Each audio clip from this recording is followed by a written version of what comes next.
क्या संसद से एक नया कानून पास हो जाने भर से उस छात्र की आंखों में छुपा अविश्वास मिट जाएगा, जिसने अपनी जिंदगी के सबसे महत्वपूर्ण 5 साल एक ही भर्ती परीक्षा की तैयारी में झोंक दी है और हर बार पेपर लीक की खबर सुनकर शून्य पर लौट आया। लोकसभा में लोक परीक्षा विधेयक के पारित होते ही जहां भारतीय जनता पार्टी ने इसे युवाओं के भविष्य की सुरक्षा के लिए ऐतिहासिक कदम बताते हुए जीत की तालियां बजा दी हैं, वहीं संसद से लेकर सड़कों तक एक ही तीखा सवाल गूंज रहा है। क्या यह कानून वाकई उस गहरे साठगांठ और नकल उद्योग का खात्मा करेगा, या फिर यह भी एक पुराना राजनीतिक खेल बनकर रह जाएगा? देहरादून से लेकर दिल्ली तक भाजपा नेताओं का दावा है कि इस कठोर कानून से अब परीक्षा माफिया की कमर पूरी तरह टूट जाएगी, नकल उद्योग पर हमेशा के लिए ताला लग जाएगा और रात दिन मेहनत करने वाले युवाओं को न्याय मिलेगा। इसे प्रधानमंत्री नरेंद्र मोदी की भ्रष्टाचार के खिलाफ जीरो टॉलरेंस नीति का हिस्सा बनाकर पेश किया जा रहा है और सोशल मीडिया पर जीत के संदेश तैर रहे। लेकिन इन सब शोर शराबे के बीच देश का वह अभ्यर्थी कहीं गुम है, जो ये जानने के लिए तरस रहा है कि क्या उसकी अगली परीक्षा का पर्चा सुरक्षित रहेगा।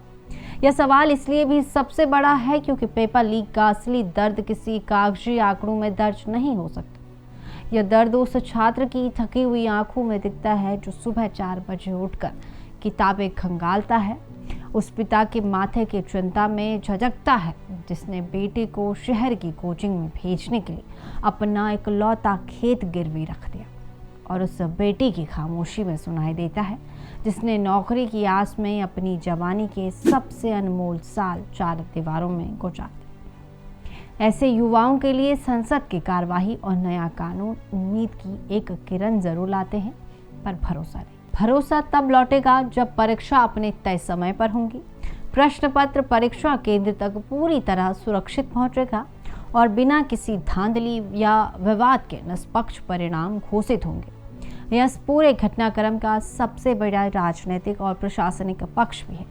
एक तरफ जहां सत्ता पक्ष इसे अपनी बड़ी उपलब्धि के रूप में जनता के सामने पेश कर रहा है, वहीं दूसरी तरफ विपक्ष बेहद कड़े सवाल पूछ रहा है कि आखिर देश में ऐसी नौबत आई ही क्यों है। यदि सालों से लगातार पेपर लीक हो रहे थे, राज्य और केंद्र की भर्ती परीक्षाएं बार बार रद्द हो रही थी और माफिया बेखौफ फल फूल रहा था, तो क्या हमारी पूरी प्रशासनिक व्यवस्था इतने सालों से सो रही थी? कानून जितना कठोर बनाया गया है, उससे कई अधिक कठोर परीक्षा अब खुद सरकार और प्रशासन की होने वाली। आखिर क्यों? क्योंकि पेपर लीक कोई एक बंद कमरे में होने वाली मामूली चोरी नहीं है। यह एक पूरी संगठित श्रृंखला का नतीजा होता है, जिसमें प्रश्न पत्र तैयार करने वाले विशेषज्ञों से लेकर उसकी छपाई करने वाले प्रेस, गुप्त परिवहन, डिजिटल सर्वर, परीक्षा केंद्र और प्रशासनिक निगरानी में तैनात अधिकारी तक शामिल होते। यदि इस पूरी श्रृंखला की एक भी कमजोर कड़ी को सुधारा नहीं गया, तो कागज पर लिखे सख्त से सख्त कानून की धार भी कुंद पड़ जाएगी।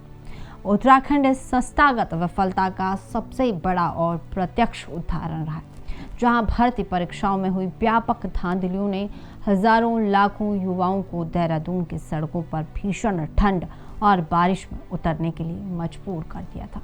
हालांकि मामले की जांच हुई, पुलिस और एसटीएफ की कार्रवाई में कई गिरफ्तारियां भी हुई, लेकिन युवाओं के दिलों में व्यवस्था के प्रति जो अविश्वास और गहरा जख्म पैदा हुआ, वह आज भी पूरा तरह से भर नहीं पाया। यही दुखद कहानी देश के कई अन्य राज्यों में भी बार बार दोहराई गई है। सत्ता पक्ष का यह तर्क बिल्कुल सही है कि पर्चा लीक करने वाले अपराधियों और माफिया को सबसे कठोर सजा मिलनी ही चाहिए, लेकिन क्या यह सवाल पूछना उतना ही जरूरी नहीं है कि उन शीर्ष अधिकारियों की जवाबदेही कब और कैसे तय होगी, जिनकी घोर लापरवाही या अंदरूनी मिली भगत से या पेपर लीक का खेल रचा जाता है। यदि हर बार केवल निचले स्तर के दलाल और बिचौलिए ही पकड़े जाएंगे और सरकारी व्यवस्था के भीतर मखमली कुर्सियों पर बैठे जिम्मेदार लोग साफ बच निकलेंगे, तो इस नए कानून का कड़ा संदेश अधूरा ही रह जाएगा। किसी भी लोकतांत्रिक देश में बहुमत के दम पर सांसद से नया कानून पारित कराना अपेक्षाकृत आसान काम है, लेकिन लगातार धोखा खा रही जनता और युवाओं के दिल में टूटा हुआ विश्वास दोबारा पैदा करना सबसे कठिन चुनौती होती है। सच्चाई यही है कि देश के युवाओं को संसद में हुई भाषणबाजी या नेताओं की प्रेस कॉन्फ्रेंस से कोई खास फर्क नहीं पड़ता। उन्हें तो बस अपनी अगली भर्ती परीक्षा की चिंता है।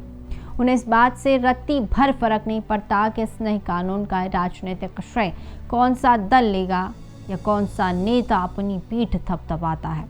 वे तो बस यह पक्का जवाब चाहते हैं कि क्या अगली बार उनका प्रश्न पत्र लीक प्रूफ रहेगा या नहीं। भाजपा इस विधेयक को भ्रष्टाचार पर अपनी बड़ी जीत बनाकर जनता के बीच ले जाने की तैयारी में है, तो वहीं विपक्ष सरकार की पुरानी विफलताओं और लाचारी को ढाल बनाकर सवाल दागता रहेगा। लेकिन इस राजनीतिक जंग, चुनावी भाषणों और तीखी बहसबाजियों से अलग भारत का हर मेहनती युवा केवल एक सीधा उत्तर ढूंढ रहा है। क्या अब उसकी खून पसीने की मेहनत बाजार में नीलाम तो नहीं होगी? इस सवाल का जवाब किसी सरकारी प्रेस विज्ञप्ति, किसी चुनावी नारे या किसी सोशल मीडिया ट्रेंड में नहीं। इसका असली उत्तर तो केवल और केवल अगली परीक्षा के दिन ही मिलेगा। उस दिन जब परीक्षा पूरी पारदर्शिता के साथ समय पर संपन्न होगी, कोई पेपर लीक नहीं होगा और अभ्यर्थियों का चयन केवल और केवल उनकी योग्यता के आधार पर होगा। लोकसभा ने कानून पास कर दिया है, सरकार खुश है और विपक्ष हमलावर है। लेकिन इस पूरी लड़ाई का अंतिम और सबसे बड़ा निर्णायक न तो संसद होगी और न ही कोई राजनीतिक दल। इसका असली निर्णायक तो वह युवा होगा जो अगली भर्ती परीक्षा के बाद मुस्कुराते हुए पहली बार अपने दिल से कह सके, हाँ, इस बार मेरी मेहनत सचमुच मेरी थी। चलिए फिलहाल के लिए बस इतना ही। बने रहे उत्तर भारत लाइव के डिजिटल प्लेटफॉर्म के साथ। इस पूरे विश्लेषण पर, इस खबर पर आपकी क्या राय है, कमेंट बॉक्स में बेबाकी से साझा करें।